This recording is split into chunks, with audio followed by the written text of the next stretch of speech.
ज्यादा दूर भागे नहीं होंगे, उस तरफ देखो तुम लोग। संजय के हाथ में गोली लगी थी। ज्यादा दूर भागे नहीं होंगे, उस तरफ देखो तुम लोग। संजय के हाथ में गोली लगी थी। वो और अभिनव रात के अंधेरे में एक पतली सी गली में छुपे हुए थे। अच्छा बेटा, जल्दी बाहर आ जाओ। अभिनव, मेरी बात सुन बेटा, तुम यहाँ से भाग जाओ वरना ये लोग तुझे भी मार डालेंगे। बाहर सड़क पर उनकी गाड़ी खड़ी थी और उसी गाड़ी के पास खड़ा था राणा। अभिनव, बाहर आओ बेटा। समझ गए?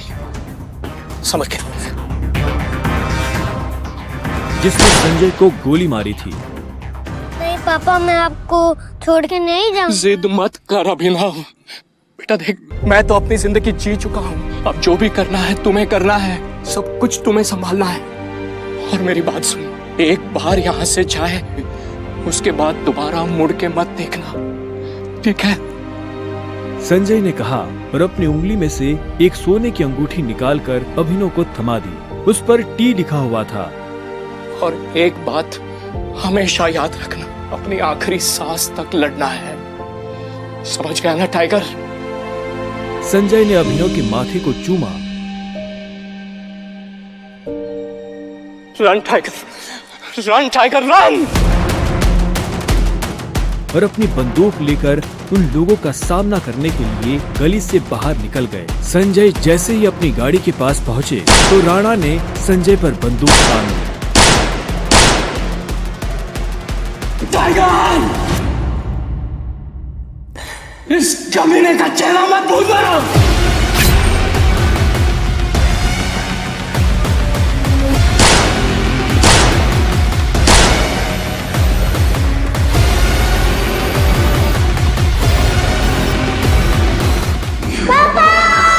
अभिनव चिल्लाया और अचानक से उसकी नींद खुल गई।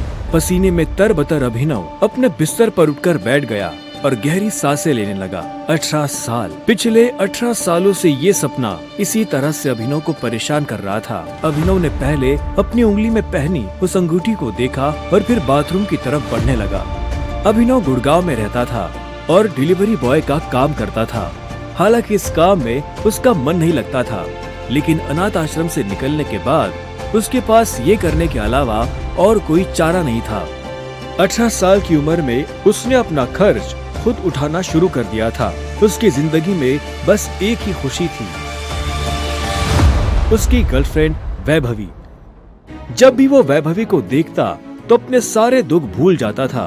और आज तो वैभवी का जन्मदिन था, इसलिए अभिनव जल्द से जल्द उससे मिलना चाहता था। अंकल, ये केक कितने का है? 600 का है। और ये पेस्ट्री? वो 60 का है। एक दे दीजिए।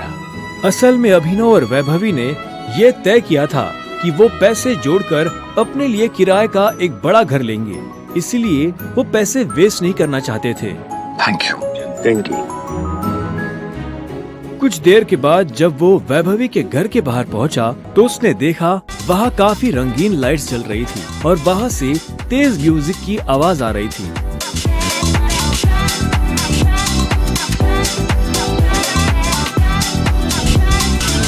वैभवी, ये सब क्या है? ये कौन है वैभवी? देख नहीं रही है, डिलीवरी बॉय है। पर हम तो केक मंगवा चुके थे ना, फिर तूने पेस्ट्री क्यों मंगवाई? ओह, याद आया, ये तो वही डिलीवरी बॉय है ना जिसको तू डेट कर रही थी।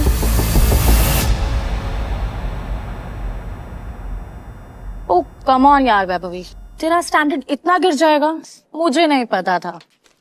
Babe, happy birthday babe. Abhinav Deven को अच्छी तरह से जानता था। वो एक बड़े बाप का लड़का था और हर वक्त वैभवी के आसपास मंडराता रहता था। देवेन को यहाँ देखते ही अभिनव का दिमाग खराब हो गया। उसके हाथ में एक बड़ा सा गिफ्ट था। उसके आगे अभिनव के हाथ में लटकी पेस्ट्री की थैली कुछ भी नहीं लग रही थी। मेरी वैभवी को छूने की तेरी हिम्मत कैसे? दोस्तों, तुम लोगों को मेरे ऊपर डाउट था ना, मेरे स्टैंडर्ड्स पर डाउट था। अब बताती हूँ मेरे स्टैंडर्ड्स क्या है। मैं तुमसे ब्रेकअप कर रही हूँ। और नहीं तो क्या, बेचारी कब तक तुझ जैसे गरीब के साथ ऐसी आधी पेस्ट्री खाती रहेगी। सारे फिर हिम्मत कैसे फिर तो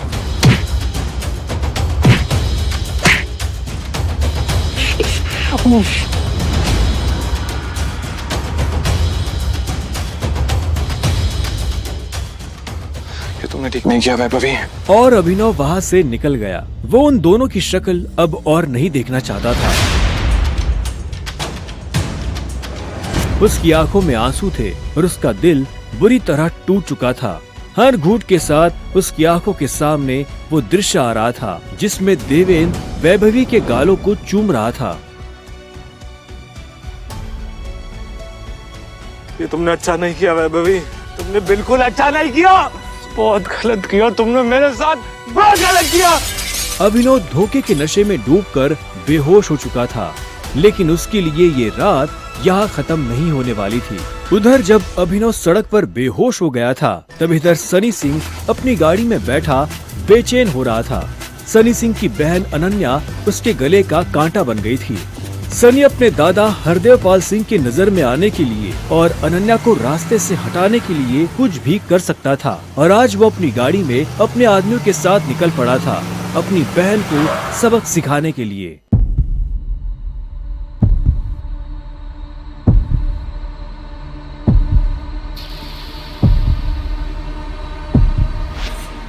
जल्दी करो, गाड़ी में डालो इसे।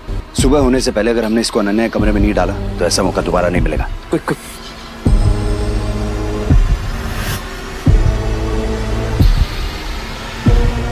सनी के आदमी अभिनव को उठाकर सीधा रूम नंबर 409 में घुस गए।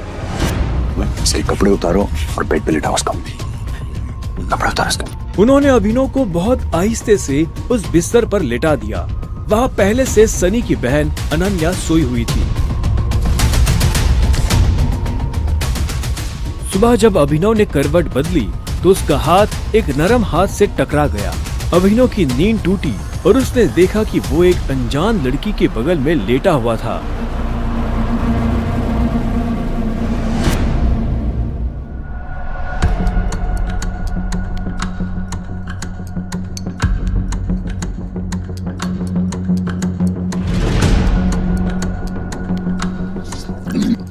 कौन हो तुम?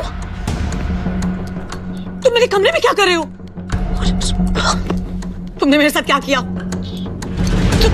अबे नहीं, वो भी इस हाल में। छी छी छी छी छी छी छी। शेम ऑन यू बहना। मुझे तो तुम्हारे कैरेक्टर पर हमेशा से डाउट था। इतनी बार मैंने दादाजी को समझाया, बोला, पर हर बार बोले मेरी अनन्या ऐसा नहीं कर सकती। लो, कर दिया तुम्हारी अनन्या ने ऐसा। अब पता है दादाजी को उनकी पोती की ये जो रंग रलियां चल रही है, इनका से लाइव टेलीकास्ट दिखाने के लिए मैंने उन्हें यहाँ बुला लिया। भाई मुझे नहीं पता, भरोसा करिए। क्या हुआ, कैसे हुआ? मैं जानती तक नहीं इस लड़के को, नहीं जानती भाई। मैं भी, हम दोनों के बीच में कुछ भी नहीं हुआ। नहीं। इससे पहले कि अभिनव सफाई देता, अनन्या और सनी के दादा हरदेव पाल सिंह कमरे में पहुंच चुके थे। उनके पहनावे से समझ आ रहा था कि वो बहुत अमीर आदमी थे। अनन्या को इस हाल में देख उनकी आंखें गुस्से में लाल हो गई थी। मुझे तुमसे ये उम्मीद नहीं थी। दादाजी, आप जैसा सोच रहे वैसा बिल्कुल नहीं है। अनन्या, तुम्हें अच्छे से नियम पता थे, फिर भी तुमने सारे नियम तोड़ दिए। नहीं दादाजी, नहीं। और तू? जब अभिनव की नजर हरदेव से मिली तो उसे लगा कि वो अपनी आंखों के सामने मौत देख रहा है। तूने मेरी पोती के साथ रात गुजारी है ना, आज से हमारे परिवार के कानून के हिसाब से तू सिंह परिवार का दामाद है। क्या? उन दोनों के बीच में लेकिन कुछ हुआ ही नहीं है। दादाजी, कुछ नहीं हुआ है। कुछ नहीं किया ना तुम दोनों ने, तो क्या ये था?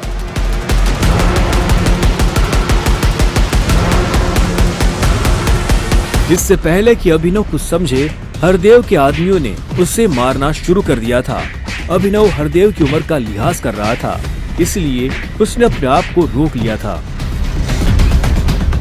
अनन्या, इसे हॉस्पिटल भेज देना ताकि शाम को अकरम की पार्टी में आने के लिए ठीक ठाक से तैयार हो जाए। और याद रखना, मुझे शाम को अकरम की पार्टी में ये तुम्हारे साथ जरूर नजर आना चाहिए।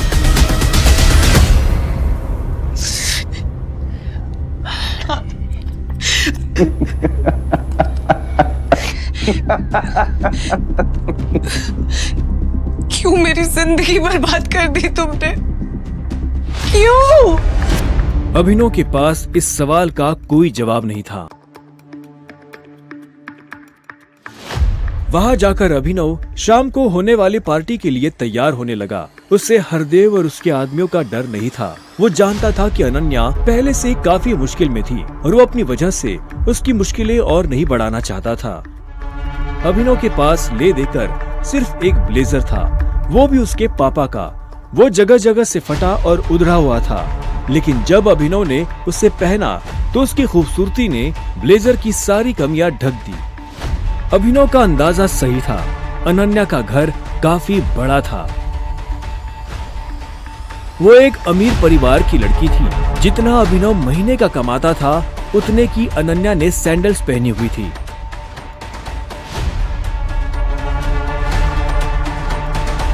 अनन्या की आंखों में दिख रहा था कि वो अभिनव से कितनी नफरत करती थी। अभिनव भी पार्टी में इतने बड़े लोगों के बीच जाने से घबरा रहा था। उसी घबराहट में उसने कब अपने पापा की अंगूठी को उंगली में गोल गोल घुमाना शुरू कर दिया, उसे पता ही नहीं चला।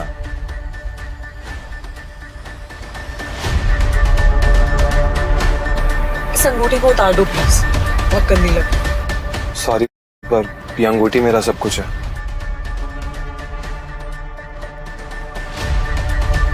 अकरम का घर किले जैसा था, जिसके चारों तरफ बाउंसर्स बंदूकें लिए खड़े था।